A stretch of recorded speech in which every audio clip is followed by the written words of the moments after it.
Hello दोस्तों, स्वागत करता हूं आपका इस अपने यूट्यूब चैनल में। जहां कल हम लोगों ने देखा था कि कंजक्शन क्या होता है, उसके पार्ट्स क्या होते हैं और उसके अंदर सब पार्ट्स क्या होते हैं। ये सारी चीज़ें मैंने आपको बता दी थी। कंजक्शन का यूज़ हम कैसे करते हैं, कंजक्शन की डेफिनेशंस वगैरह मैंने सारी आपको बता दी थी।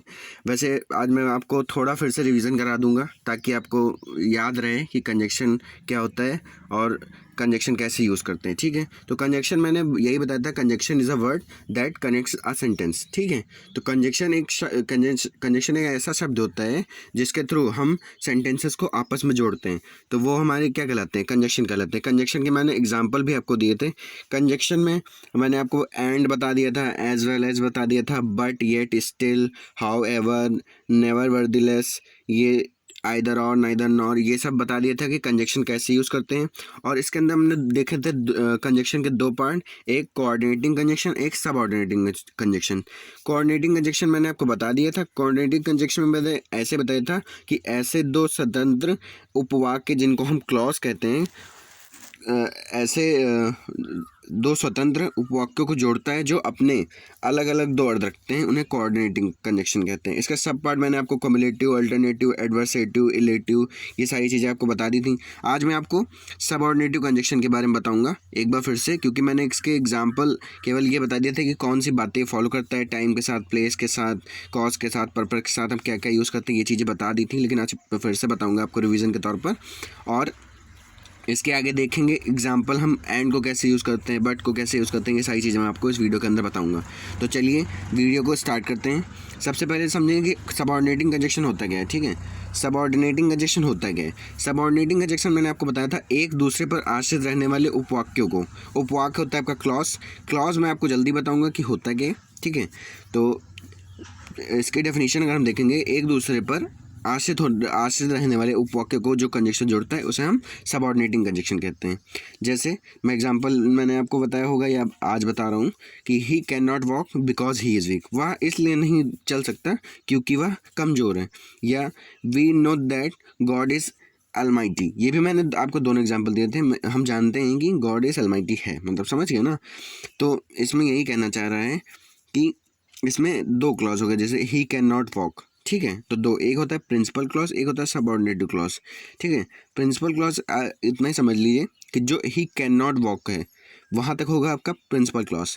और जो सबऑर्डिनेटिव क्लॉज होता है बिकॉज ही इज़ वीक, तो जैसे यही मैंने बताया कि ही can not walk because he is week, तो प्रिंसिपल क्लॉज कहाँ तक होगा, ही कैन नॉट वॉक तक, और सबऑर्डिनेटिव क्लॉज कहाँ तक होगा, बिकॉज ही इज़ वीक तक।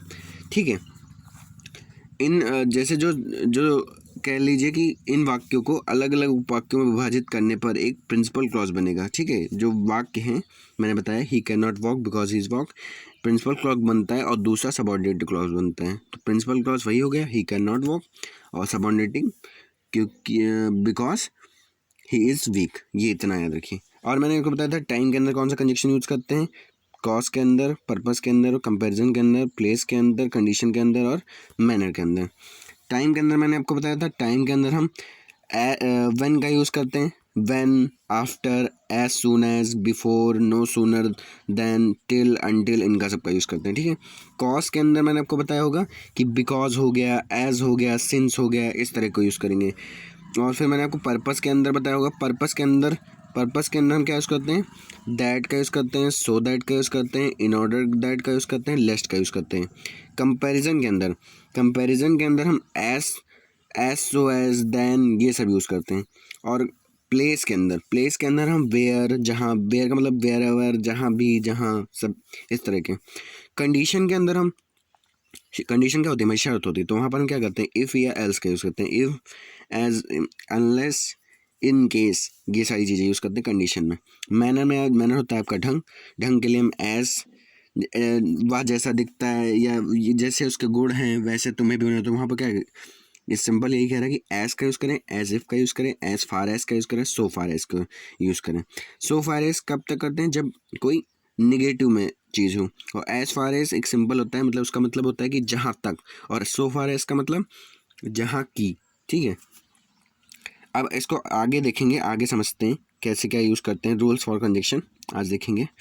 सबसे पहले समझेंगे कि एंड का यूज़ हम करेंगे। एंड मतलब होता है और, ठीक है।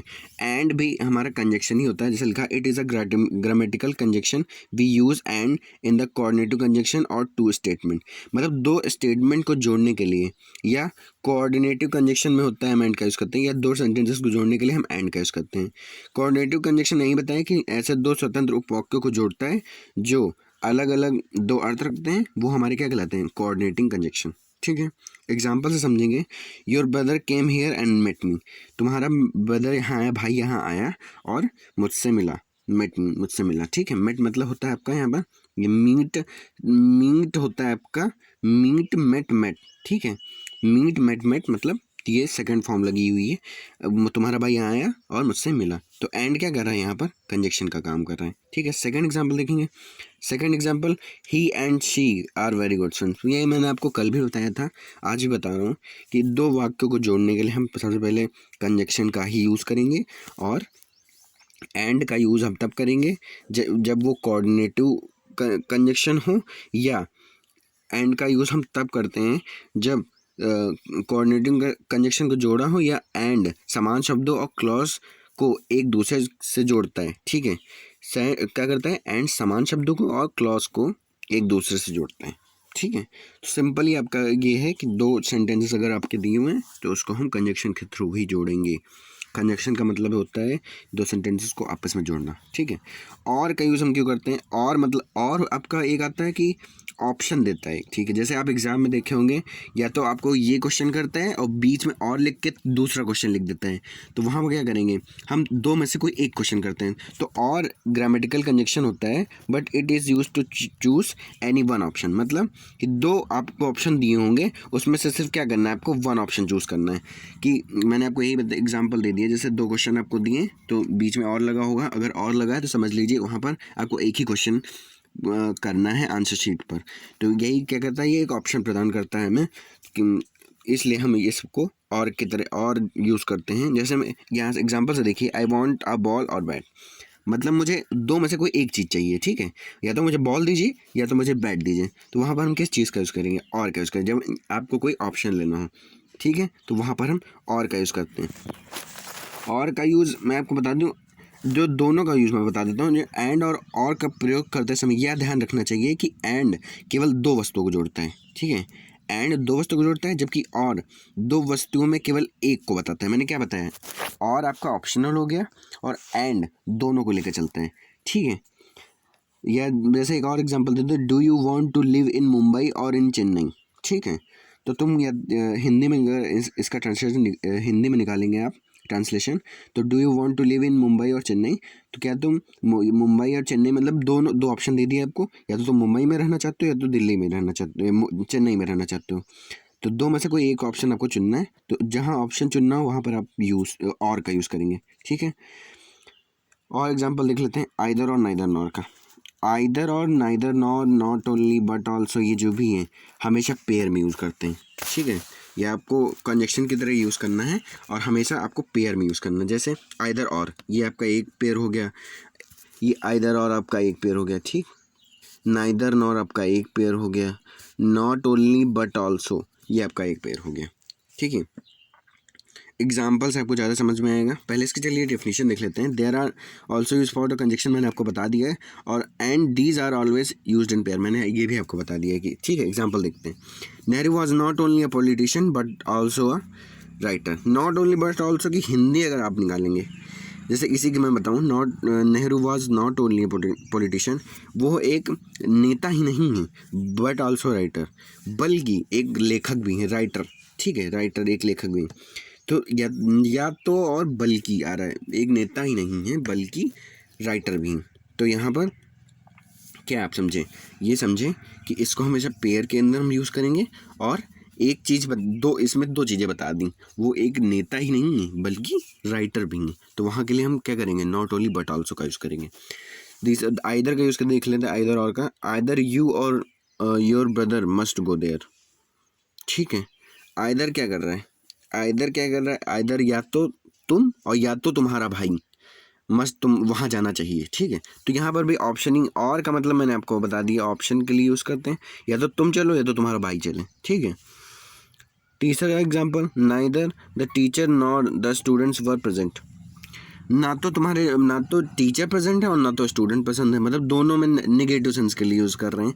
ना तो टीचर तुम्हारा प्रेजेंट है यहाँ पर और ना तो स्टूडेंट तुम्हारा प्रेजेंट है यहाँ पर, तो वहाँ पर किसका यूज़ कर रहे हैं, नाइदर और नॉर का। अगर आपको कोई भी क्वेरी करनी है सब्जेक्ट से रिलेटेड या आपको वीडियो से रिलेटेड, तो आप कमेंट बॉक्स में कमेंट करके कर सकते हैं। मैं आपको उस क्वेरी का ज़रूर जल्दी जवाब दूंगा और आशा करता हूँ कि आपको उसका मतलब भी समझ में आए, जो भी मैं आपको कमेंट में रिप्लाई दूंगा। और अगर आपको कुछ भी नहीं समझ में आ रहा है वीडियो के से रिलेटेड, तो आप मुझे कमेंट कर सकते हैं, ठीक है। रूल्स फॉर कंजक्शन एक बार और देख लेते हैं। अनलेस और अनटिल के लिए हम यूज़ करते हैं और लिस्ट के लिए यूज़ करते हैं। अनलेस और अनटिल ये हमारे लिए निगेटिव वर्ड होते हैं, ठीक है। अनलेस और अनटिल क्या होते हैं, हमारे निगेटिव वर्ड होते हैं। इनके साथ मैं आपको बता दूं, इनके साथ कभी भी हम नॉट का यूज़ नहीं करेंगे, ठीक है, क्योंकि ये दोनों ही अनलेस मतलब जब तक नहीं, मतलब नहीं उसमें खुद आ जाता तो हम वहाँ पर नॉट का यूज़ क्यों करेंगे। जैसे These both are the negative word, ठीक है। So we can not use in the simple और इंफिनिटिव सेंस। नॉट नहीं यूज़ करेंगे, तो क्योंकि ये खुद ही अपने आप में एक निगेटिव वर्ड होते हैं, इसलिए वहाँ पर नॉट का यूज़ नहीं करेंगे। एग्जाम्पल जैसे मैंने आपको बताया, एग्जाम्पल देखते हैं। वेट हेयर अनटिल आई कम। यहाँ रुको जब तक मैं वापस नहीं आ जाता। अनटिल जब तक नहीं, ठीक है। अनटिल का क्या है, जब तक नहीं, अनटिल जब तक नहीं, ठीक।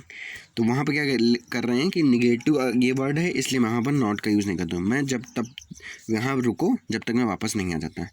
लेस्ट का मतलब अब ये समझ लीजिए, लेस्ट का मतलब ये होता है कि कहीं ऐसा ना हो कि, लेस्ट का मतलब होता है कहीं ऐसा ना हो कि, तो इसके साथ हमेशा शुड आता है, followed by should with not anywhere. मतलब ये क्या करता है कि इसके साथ शुड आता है और नॉट का प्रयोग इसके साथ भी नहीं किया जाता, क्योंकि इसकी हिंदी यही निकलती है, कहीं ऐसा ना हो कि, ठीक है। तो इसका मैंने एग्जांपल बिल्कुल सिंपल सा लिया हुआ है। Walk slowly लेस्ट you should fall, ठीक है। धीरे चलो, नहीं कहीं ऐसा ना हो कि तुम गिर जाओ, ठीक है। तो वहाँ पर हम क्या करें, लेस्ट का यूज़ कर रहे हैं, और ये नेगेटिव वर्ड होता है, इसलिए नॉट का ऐसे नहीं लिख सकते इसको कि walk slowly लेस्ट you may not fall. Not का यूज़ नहीं करेंगे, मैंने बताया आपको। ये अनलेस और अनटिल और लेस्ट के साथ नॉट नहीं लगेगा, ये आप ध्यान रखें, नॉट नहीं लगेगा, नॉट का यूज़ ही नहीं करेंगे, ठीक है। क्योंकि ये अपने आप में ही एक निगेटिव वर्ड होते हैं, इनके साथ अगर नॉट लगा देंगे तो आपका सेंटेंस इंग्लिश ग्रामर के अंदर गलत हो जाएगा। इसलिए मैं आपको कह रहा हूँ कि नॉट का यूज़ नहीं करेंगे, ठीक है। आज के लिए हम इतना ही रखेंगे, ठीक है। अगर आपको कोई भी क्वेरी करनी है इस वीडियो से रिलेटेड और कुछ भी आपको अगर पूछना है, तो आप कमेंट बॉक्स में कमेंट करके कर सकते हैं।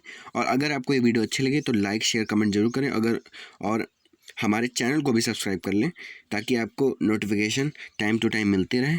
Thank you so much.